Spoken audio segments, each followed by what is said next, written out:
Long ago, in a quiet village surrounded by forest, there was a river the villagers respected. Never disturb the sacred river after sunset.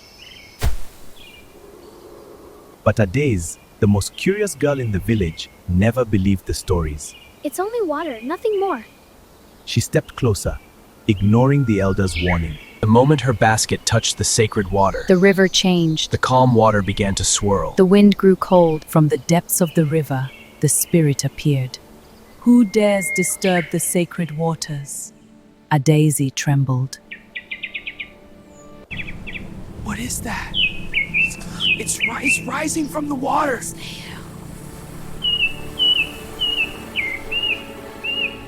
After that night, the fish disappeared.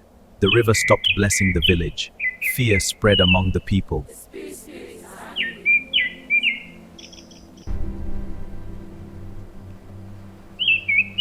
The spirit is angry.